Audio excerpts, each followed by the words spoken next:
With your lordship's leave, Malaj, may I be permitted to mention, Malaj? Yes, Mr. Something strange has happened, Malaj. While your lordships passed an order that all the modalities will be settled by the Chief Justice and the committee, Malaj. What they've done is behind the back, Malaj, they have issued directions to the judicial officers and issued a training module saying this is what you should accept, this is what you should not accept. And Malaj, without...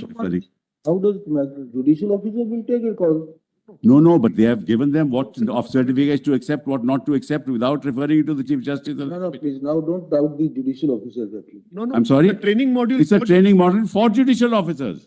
Issued by ECI. May follow, may not follow, it is for them to decide. But Manoj, once they issue saying they don't accept the domicile certificate for which students get admission to You are university. entitled to plead that the document may not be accepted. You have a right to say that document should be accepted. Judicial officer will decide. But the Chief Justice will decide. That's what your lordship said. Your lordship said that the Chief Justice will decide. Kindly see 20th February Will order. not decide. Judicial officer will decide. No. Chief Justice will decide the modalities. Kindly read the 20th February order. I'm not, let the Chief Justice decide all this. The Chief Justice will decide which we have directed. He will decide the modality. Modality means the arrangements of this entire process that is to be undertaken. That's correct, but they can't issue directions. But we don't make our little excuses and then stall everything. No. What they are doing, Manoj, may I just now point out the facts, Manoj, if your lordship don't mind. We can't hear like this, Mr. No, Manoj, I'm sorry, Manoj. Every day there has to be an end to it. And That's precisely our point, Manoj. I mean, we went beyond our imagination. No, correct. I mean, your lordship, in fact, has There has to be an end of ensured it. that fairness is Let in the system. judicial officers work. We know our judicial officer, they are not to be influenced by anything. That's all. You can- That's all we want, That's Manoj. what you're saying. Manoj, that's all we want. Mr. Sibal, That we are saying, Miller. Mr. Sibal, don't you argue case before us. Don't they argue case before. Ultimate decision we take. Yeah. No, correct. But we're But they not can't instructions from the ECI, don't accept this certificate. Yes, Well, there is- Kindly say, Manoj, kindly say, Well, they are not bound by these instructions. Well, That's all. But in Calcutta, the judicial Manoj, officers have been given training by the election commission. Manoj, They kindly. have been see- asked to go Check. to have I'm training. just- see what is happening. You are already making unnecessary. No, Manoj. Who else will give the training, Mr. I'm sorry. Who else will give the training? The No judicial training. They are officers saying don't are accept. Trained by the No ECI training required. for the purpose of understanding the modalities of EC net and the verification of documents. Manoj, I have not And been. we have made it very clear what are the documents to be looked into. Our orders are as clear as broad daylight. I'm not disputing that. Directions cannot override orders passed by us. Just give me a minute, Manoj. Just give me a minute. I appreciate what my lord is saying, and I don't want to, Manoj, muddy the waters by bringing irrelevant issues. For example, just to give it, they are saying in domicile certificate issued by the SDO should not be accepted. Now, your lordship knows. If the ECI notification, SIR notification, and the supplemental orders passed by us include such a certificate, it will be looked into. If it is not, it will not be looked into, as simple as. But they can't give directions that don't give on the basis of. Direction, Mr. Sibal. Direction. Then your lordships may only say, Manoj, that they will decide We independently. have already said our judicial officers understand our order. It's only a completely an alien responsibility we gave to them for which they have never been trained in judicial academy or in their day-to-day functioning. Let the thing be expedited. Yes, expedite. We have to mention about it. What is that? Both the petitioners and the ECI to ensure a congenial atmosphere for our judges to work. I and agree, I expedite the agree. entire process. Manoj, I just want to bring to your lordship's notice to one fact. The chief secretary is here, Manoj. The chief secretary has been rejected. There's an adjudication chief qua her, they're saying that, look, she has, Ask the chief secretary to work in tandem with the judiciary as well as the special observer. her own voting right has been saying. Very good. Later, if she is in the doubtful list, let her put in her documents. My brother rightly pointed out that we should even mention the documents which are to be required to be looked into, because we thought we will not leave any gray area.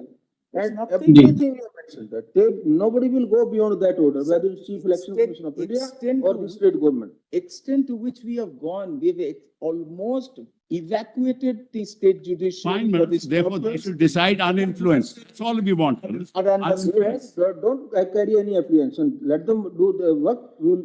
Uninfluenced by all this, Manoj. That's all. Yes, absolutely. The Absolutely. orders that have Don't been have any passed by us are apprehension. very clear. All right. Well, and My the other lords, thing, made it. the other thing is, as and when the supplementary list is there, and people are cleared, that should be uploaded, Definitely. Every day it The can be direction is there, with great respect. It's already been stated in so many words. Yes, Mr. My Naidu, lords have- see that the supplementary lists are uploaded as and when. Yes, my lords. And that's my lord's direction. We are in, our conduct is in tune with that one. We do that one. Back and odd doubtful cases as they are considered and asked as deleted or not deleted, please upload them. Mr. Naidu, make sure that otherwise Yes, you know that these are. As soon as the list is there, upload it. That's what we want. We do upload. It can be We do uploaded from a day to day. They will do. That is- Yeah. We do upload. All right. That's all right. Okay.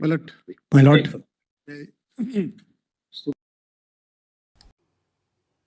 তো আপনারা দেখলেন এবং শুনলেন কার্যত যে একেবারে আজকেও কিন্তু সিং ভেঙে চলে এসছে কার্যত। তো যেটুকু জানা যাচ্ছে আমাদের রাজ্যের মুখ্যমন্ত্রী নাকি একটি স্পেশাল অ্যাপিল করেছিলেন এবং মাননীয় মুখ্যমন্ত্রীর হয়ে কপিল সিব্বল এবং কল্যাণ বন্দ্যোপাধ্যায় তারা গেছিলেন সুপ্রিম কোর্টের এই বেঞ্চের সামনে। কিন্তু আমার খুব ইচ্ছা হচ্ছিল যে মাননীয় মুখ্যমন্ত্রী নিজে যাক। তিনি তো একবার গেছিলেন এই এজলাসে, একবার নিজে যাক একবার এজলাসে, একবার দেখি না কি হয়, একবার দেখতে চাই তিনি যাচ্ছেন না কেন। আমার খুব ইচ্ছা তিনি একবার যাক। এবং আমি আগেই বললাম যে মাননীয় মুখ্যমন্ত্রী স্পেশাল আর্জি করেছিলেন বা স্পেশাল অ্যাপিল করেছিলেন কার্যত। কী কারণে করেছিলেন সেটা আপনারা নিজেরাই দেখতে পেলেন। তবুও আমি একটু বিশ্লেষণে যাব, একটু বলবো। তার আগে আমি একটা কথা বলে দিই, এই কপিল সিব্বলের যদি আপনারা বেতন শোনেন আপনাদের হুঁশ উড়ে যাবে, চোখ উঠে যাবে যে এখনও পর্যন্ত আমাদের ট্যাক্সের টাকায় মাননীয় মুখ্যমন্ত্রী ঠিক কত টাকা বেতন দিয়েছেন। আপনারা হিসাব করে নেবেন যে কতগুলো কেস লড়েছে, কত বেতন দিয়েছে।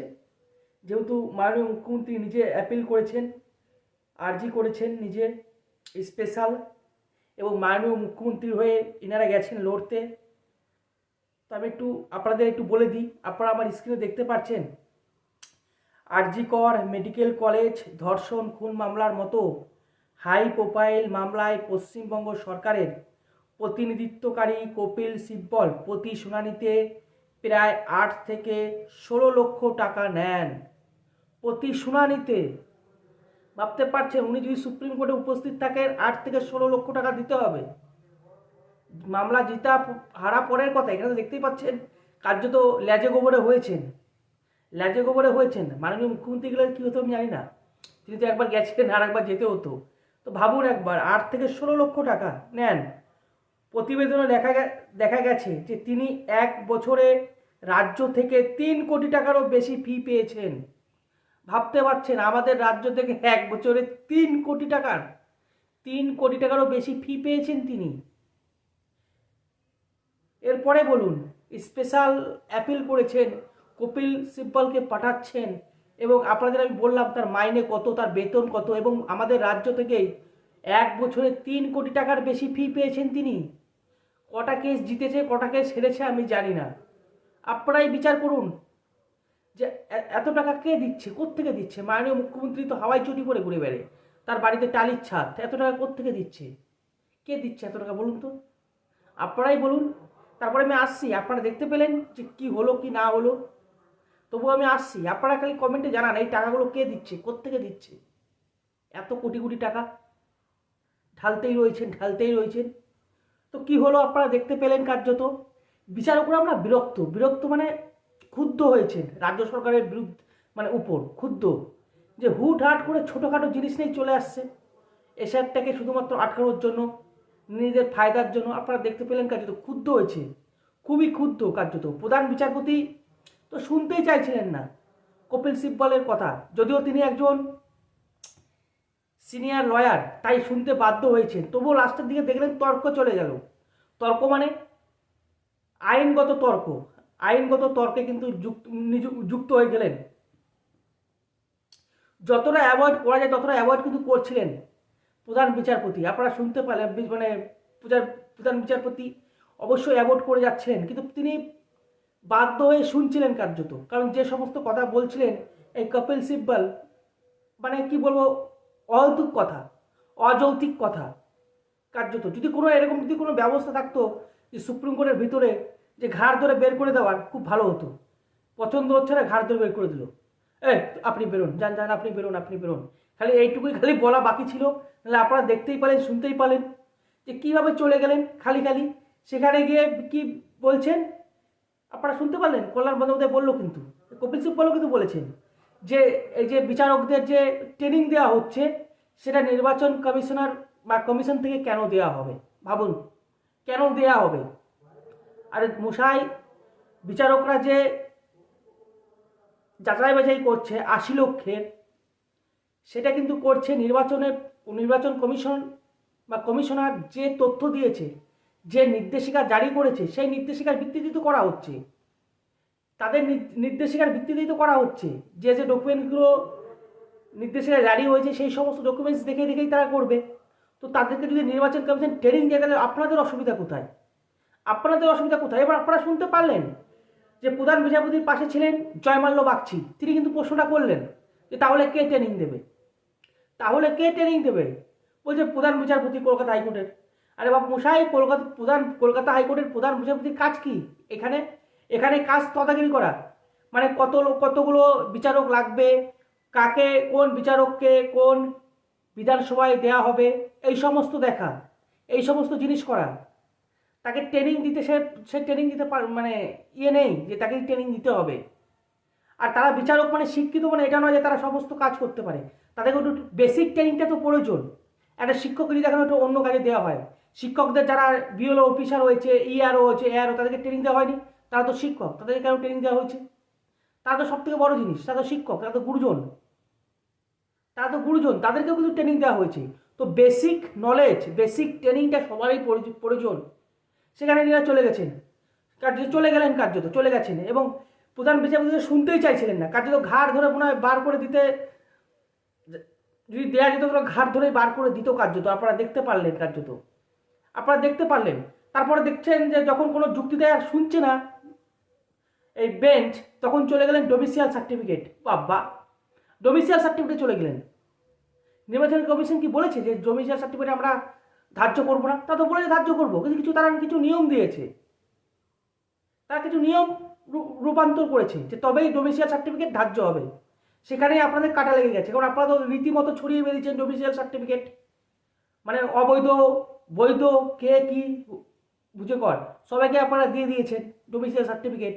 তো আপনাদের এখন একটু গায়ে জ্বালা ধরছে, কারণ নির্বাচন কমিশন বলে একটা নিয়ম তৈরি করে দিয়েছে যে 15 বছর একটি জায়গায় থাকতে হবে, এরকম এই সমস্ত কথা বলে দেওয়া হয়েছে। তাই আপনাদের এখন গায়ে জ্বালা ধরে গেছে যে 15 থেকে 20 বছর একটি জায়গায় থাকতে হবে, তারপরেই ডোমিসিয়াল সার্টিফিকেট কার্যকরী হবে। যখন এই নিয়মটা লাগু করেছে তখন আপনাদের এখন গায়ে জ্বালা ধরছে, কার্যত জ্বালা ধরছে। এবং আপনারা শুনতে পেলেন যে নির্বাচন কমিশন তো বলেনি যে আমরা ডোমিসিয়াল সার্টিফিকেট নেব না, তারা তো বলছে আমরা নেব, কিন্তু তারা একটা শর্ত প্রদান করেছেন যে এই শর্তগুলো মানলে তবেই ডোমিসিয়াল সার্টিফিকেট ধার্য হবে। সেটাও আপনারা বললেন, সেটাও প্রধান বিচারপতি শুনলেন না, শুনলেন না, কোনো কিছুই কার্যত শুনলেন না। তারপরেও আপনারা বারবার যাচ্ছেন শুধুমাত্র অবৈধ লোকেদের নাম কিভাবে ঢুকাবেন তার জন্য। আর প্রধান বিচারপতিও ক্ষুব্ধ, সুপ্রিম কোর্টও ক্ষুব্ধ রাজ্য সরকারের উপর। বা একটা এসআইআর হচ্ছে, এসআইআরটা তো আপনাদের আগে করা উচিত, আপনারা আরও স্বাগত জানাবেন এসআইআরটাকে, যে ভাই তাড়াতাড়ি আসুন, অবৈধ লোকেদের নাম বাদ দিন, আর বৈধ লোকেদের যেন একজন নাম বাদ না যায়, এনুন আমরা আপনাদের সাহায্য করছি। তা না করে শুধুমাত্র অবৈধ লোকেদের জন্য বাঁচানোর জন্য আপনি খালি ছুটছেন সুপ্রিম কোর্টের দিকে। আর বেতন, কপিল সিব্বলের বেতন তো আপনারা শুনলেন, 1 বছরে 3 কোটি টাকার বেশি আমাদের রাজ্য থেকে নিয়ে গেছে তারা মাইনে। এই টাকা কে কোত্থেকে আসছে? আপনারা অবৈধ কাজ করবেন কার্যত, সেই মাইনে কে দেবে? কোত্থেকে আসছে বলুন তো বন্ধুরা, কোত্থেকে আসছে? তারপর দেখছেন যে যখন হেরে যাচ্ছে কার্যত, জিততে তো পারলেন না, কারণ একটিও কথা কপিল সিব্বল বলুন, কল্যাণ বন্দ্যোপাধ্যায় বলুন, তাদের একটি কোনো কথা কিন্তু ধার্য হয়নি, সুপ্রিম কোর্ট শোনেনি কার্যত। তারপরে আপনারা চলে গেলেন কোথায়? কিছু তো নিয়ে আসতে হবে না, তারপরে চলে গেলেন 28 তারিখে একটি, যেহেতু আপনারা জানেন নতুন ভোটার কার্ড বেরোচ্ছে, তার পরেরগুলো যেটা বের হবে সেইগুলো যাতে দিয়ে দেয়, মানে টানিয়ে দেয় বা ওয়েবসাইটে দিয়ে দেয়, সেরকম একটা কথা বললেন। কাজে জায়গায় বলে সাপ্লিমেন্টারিতে আপনারা চলে গেলেন কার্যত। কিছু তো নিয়ে আসতে হবে, সেটা সবাই জানে যে 28 তারিখ একটা ভোটার লিস্ট বের হচ্ছে, তারপরে বাদবাকি যেগুলো বাদ যাচ্ছে, যেগুলো পরে পরে আসছে সাপ্লিমেন্টারি হিসেবে, সেগুলো পরে বার হবে বা পরে যোগ হবে, সেটা তো সবাই জানে। সেটা নিয়ে কার্যত প্রশ্ন তুললেন। আমি যেটুকু মেন ফান্ডা বুঝতে পেরেছি, ইনাদের একটি গায়ের জ্বালা, সেটি হচ্ছে এই যে ডোমিসিয়াল সার্টিফিকেট ইনারা তো ছড়িয়ে বেড়েছেন, সবাইকে দিয়ে দিয়েছেন, যে অবৈধ তাকেও দিয়েছেন, যে বৈধ তাকেও দিয়েছেন। এখন ইনাদের হচ্ছে যে যাদেরকে আমরা ডোমিসিয়াল সার্টিফিকেট দিয়েছি তাদেরকেও নিতে হবে কার্যত, সে হোক অবৈধ, সে একটি কথা। কিন্তু এখন তো মানে সুপ্রিম কোর্টে গেলেন, সুপ্রিম কোর্টে তো সেই আপনাদের কথা শুনলো না, এবং কার্যত যে বিচারকরা এখন দেখছেন, কার্যত তারা এখন বিচার করবেন যে এই ডোমিসিয়াল সার্টিফিকেট তারা নেবেন কি নেবেন না। আবার আরেকটা কারণ আছে যে ট্রেনিং কেন দিচ্ছে, কারণ তারা তো যে বলবে না বিচারকদের যে এই সার্টিফিকেটগুলো আপনারা নেবেন, এই সার্টিফিকেটগুলো কিন্তু নেবেন না, এগুলো মানে কিছু হতে পারে উল্টো পাল্টা। সেরকম সে বারবার যদি বলা হয় বিচারকদের কানে, তখন তারাও একটু সাবধান হয়ে যাবে, তারাও একটু ভালোভাবে দেখতে শুরু করবে যে দেখি ডোমিসিয়াল সার্টিফিকেট কোথা থেকে কি হচ্ছে, তাদের একটা ভয় তো লাগবে না। সবাইকে তো ডোমিসিয়াল সার্টিফিকেট দিয়ে ফেলেছি আমরা, এবার নির্বাচন কমিশন যদি একটি কথা বারবার যদি বলেন বিচারকদের, তখন বিচারকরা সাবধান হয়ে যাবে এবং বিচারকরা তখন ভালোভাবে দেখতে শুরু করবে, যাচাই বাছাই করতে শুরু করবে, তৎক্ষণাৎ নামগুলো বাদ যাবে। তো এই একটা ভয় লাগছে আর কি তাদের এখন একটা ভয় লাগছে যে কীভাবে শুধুমাত্র রাজনীতি করে যাচ্ছেন তারা। আজকে মাননীয় মুখ্যমন্ত্রী গেলে ভালো হতো, তিনি তো দেখাতে পারতেন পশ্চিমবঙ্গবাসীকে, দেখুন আমি এসছি, পুরো জয়ী হয়ে আসছি, পুরো মানে সুপ্রিম কোর্ট থেকে পুরো জয়ী হয়ে এসেছি। আজকে গেলে আমার খুব ভালো লাগতো। আপনাদের কি বলছে আপনারা অবশ্যই কমেন্টে জানান যে খালি মামলা করা হচ্ছে, খালি কোনো কাজ নেই, শুধুমাত্র টাকার নষ্ট হচ্ছে, আর জাস্ট কিছুই হচ্ছে না, টাকা নষ্ট হচ্ছে। আপনারাই বিচার করবেন এত টাকা কোত্থেকে আসে, ঠিক আছে, আপনারাই কমেন্টে জানান। তো ভালো থাকুন, সুস্থ থাকুন, রাম রাম, ভারত মাতা কি জয়, বন্দে মাতরম, জয় শ্রীরাম।